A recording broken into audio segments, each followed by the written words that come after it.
Hello everybody, Scott Golden here with the WCW Saturday Night Series for the Pro Wrestling Logic YouTube channel. Also, if you're looking for life, business, relationship coaching, go on to my main channel, Golden Opportunities Coaching. Want to be of service to you there as well. And we open with the British Bulldog Davey Boy Smith, who is literally a day ahead of his shot at the WCW Championship against Vader in an enhancement talent match here. Davey Boy obviously opening with power maneuvers, clotheslines, and the like. Hanging suplex we do see as well.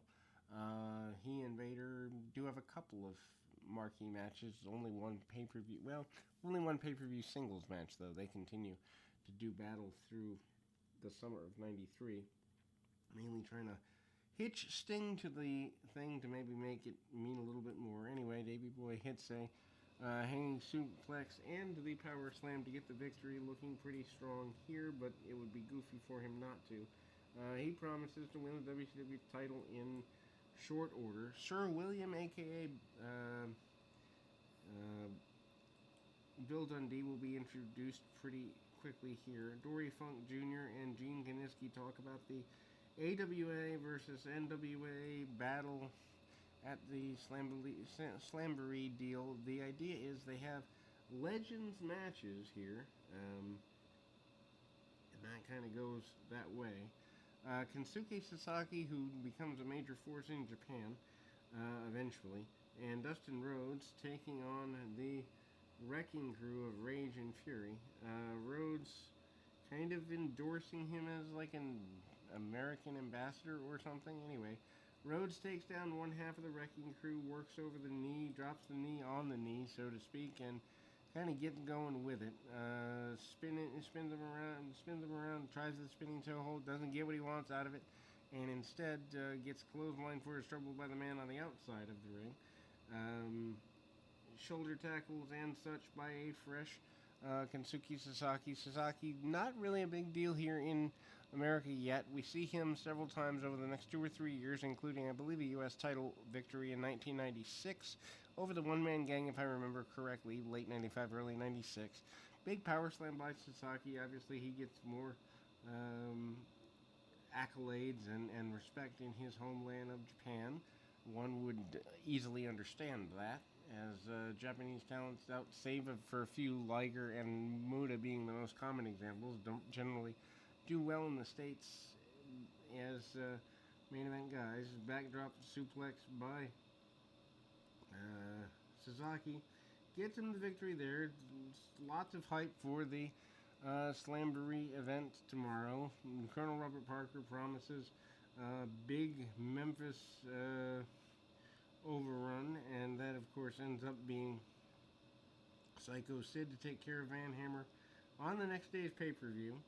Then we move to another enhancement style match. The match this time becomes Max Payne coming out and doing an enhancement match. Johnny B. Bad saying he wants revenge against Payne for their interaction not too terribly long ago.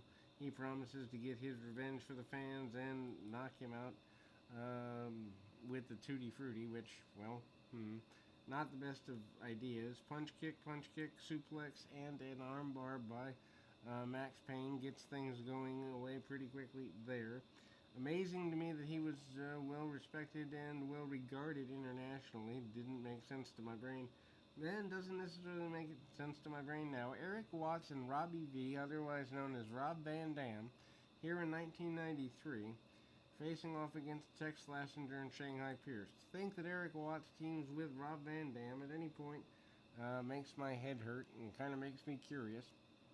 In any event, that's kind of where that ends up going. Power moves attempted by Shanghai Pierce, tries to muscle Watts around. Watts hooks the hammerlock and drops knees upon his adversary here. Attempted sunset flip and monkey flip by Rob Van Dam when he tags in, otherwise known as Robbie V. Several kicks and a spinning round kick, showing the martial arts prowess at least 3 years before he's allowed to show it in ECW, and hits a standing moonsault, which for the time was pretty impressive for American television. Anyway, Robbie V continues to go to work on his opponent, gets cut off by Tex Slashinger eventually.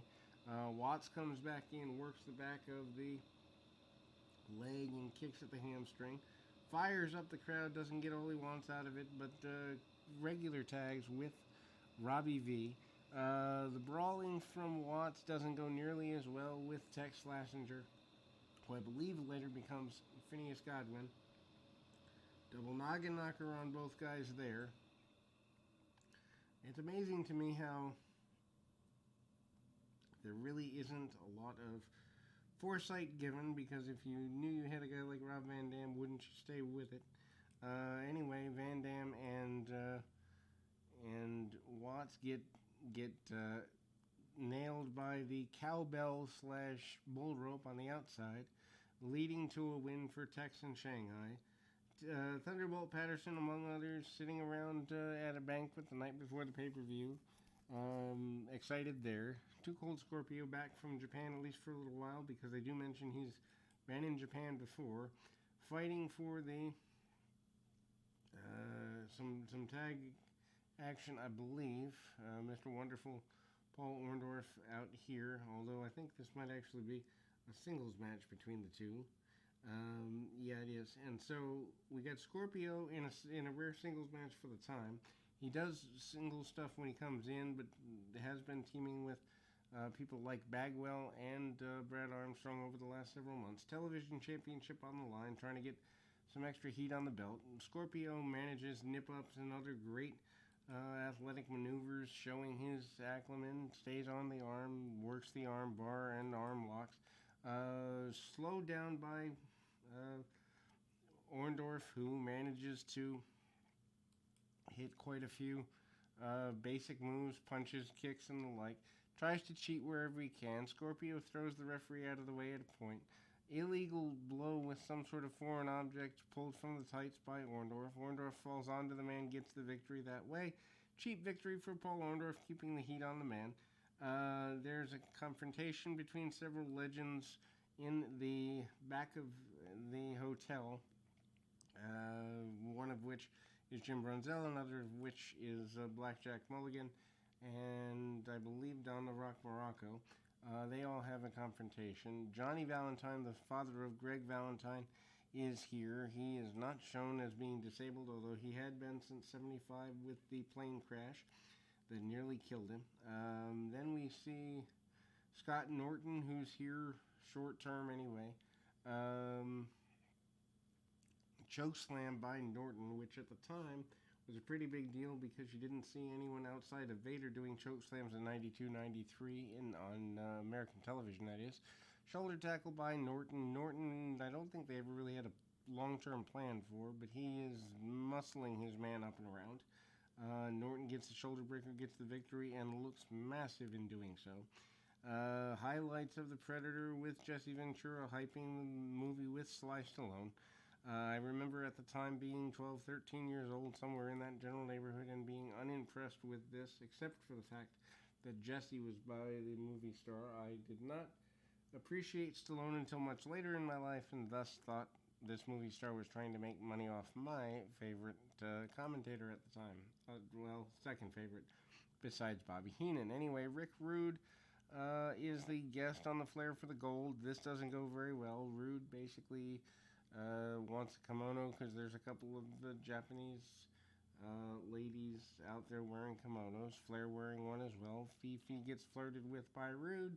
Rude flirts with the ladies in the kimonos, and they basically do lots of teasing. This eventually leads to a feud between Flair and Rude, probably about, 5-6 months later. Big Sky against Sting is the main event of the main program. Big Sky has not been around all that much as of late, the last couple of weeks, but does get a big role here with Sting. Hits a body slam, misses an elbow drop, and doesn't necessarily go as well as he wants it to go. Vinny Vegas on the outside supporting his on-again, off-again tag team partner, Big Sky. Rare Boston Crab from Sting, and Big Sky reaches the bottom ropes because he's, well, super lengthy and tall. Roll up after a miscue between the partners, and Sting gets the victory there. Workout for Vader in the middle of the ring, taking out several enhancement talents, powerbombing guys, taking them out, and basically insinuating that no one can stop him and no one will. A run in after several enhancement talents have been dominated by Vader. Vader throwing chairs at the likes of Sting, Davey Boy Smith, and a bunch of locker room bailouts because everyone feels that Vader was acting like a bully, and he was. Vader ripping apart the arena in general because of his dislike for being embarrassed. Ron Simmons is out there too, and basically anyone that Vader's done wrong to in about the last 6 to 8 months is out there to put him in his place. That is where we end this particular program. We'll be back with more right after this.